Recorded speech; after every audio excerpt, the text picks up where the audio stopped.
హైదరాబాద్ లో శ్రీరామనవమి శోభాయాత్ర కొనసాగుతోంది. మంగళహాట్ మీదుగా జుమెరాత్ బజార్, దూల్పేట నుంచి కోటిలోని హనుమాన్ వ్యాయామశాల వరకు సాగనుంది.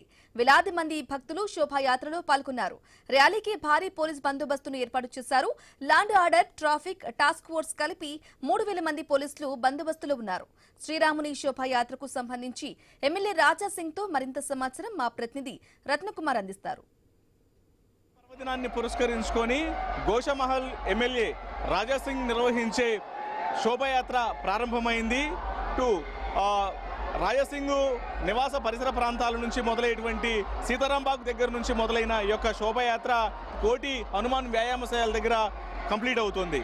ప్రజెంట్ ఒక్కసారి ఈ శోభయాత్రకు సంబంధించిన వైబ్ అనేది ఎలా ఉందో ఒకసారి విజువల్స్లో నేను మీకు చూపించేటువంటి ప్రయత్నం చేస్తాను. ఒకసారి విజువల్స్లో చూడొచ్చు. మొత్తం మంగళహాట్ పోలీస్ స్టేషన్ పరిసర ప్రాంతాల్లో మొత్తం ఏరియా అంతా కూడా కాషాయ రంగులతో నిండిపోయింది. ప్రతి ఒక్కళ్ళు జై శ్రీరామ్ జై శ్రీరామ్ అంటూ చాలా సంతోషంగా ఈ శోభయాత్రలో పాల్గొన్నారు. ఇంకా రాజాసింగ్ విచ్చేస్తూ ఉన్నారు.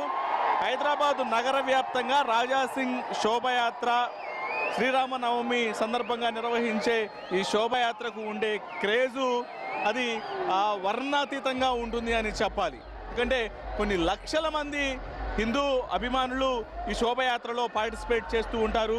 చేసి ఆద్యాంతం ఇక్కడ సీతారాంబాగ్ దగ్గర నుంచి మొదలైన యొక్క శోభయాత్ర కోటి వ్యాయామశాల వరకు దూల్పేట మీదుగా వెళ్తుంటుంది. జుమెరాత్ బజార్ తదితర ప్రాంతాలన్నిటినీ దాటుకుంటూ కొన్ని కిలోమీటర్ల మేర సాగే ఈ యొక్క శోభయాత్ర డిస్టెన్స్ అనేది కొంతే ఉన్నప్పటికీ కూడా చాలా ఎక్కువ సమయము, అంటే దాదాపు 6-7 గంటల వరకు ఈ యొక్క శోభయాత్ర అనేది కొనసాగుతూ ఉంటుంది.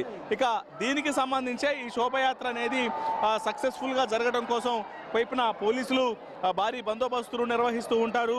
వేలాది మంది పోలీసులు ఈ బందోబస్తులో పాల్గొన్నారు.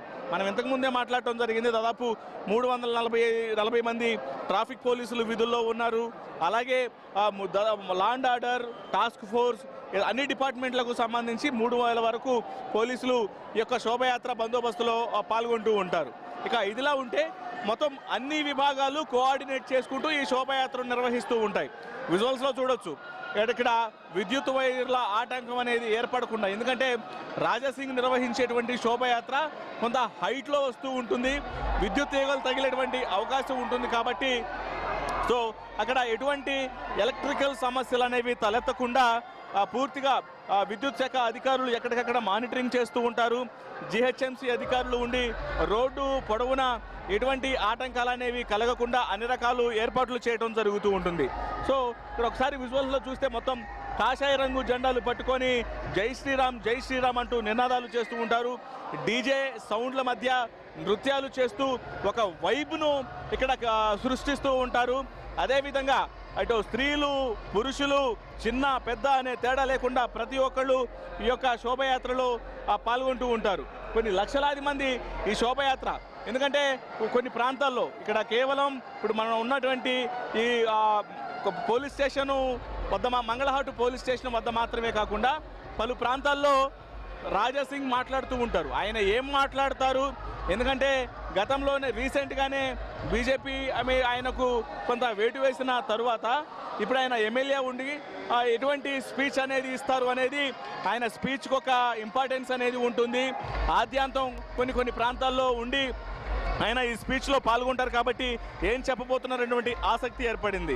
మొత్తానికి రాజాసింగ్ నిర్వహించినటువంటి శోభయాత్ర అనేది స్టార్ట్ అయింది. మరికొద్ది సేపట్లోనే ఇక్కడ నుంచి ఈ యొక్క మంగళహాట్ పోలీస్ స్టేషన్ పరిసర ప్రాంతాలను దాటుకొని ఇటు దూల్పేట, జుమెరాత్ బజార్ మీదుగా ఇటు గౌలీగూడ ఆ ప్రాంతాలన్నీ దాటుతూ కోటి హనుమాన్ వ్యాయామశాలకు కొన్ని గంటల్లోనే యొక్క శోభయాత్ర అనేది చేరుకోబోతోంది. కెమెరా పర్సన్ వెంకటేష్తో రత్నకుమార్, మంగళహాట్ పిఎస్ లిమిట్స్ నుంచి. ఇవి అప్డేట్స్. Keep watching.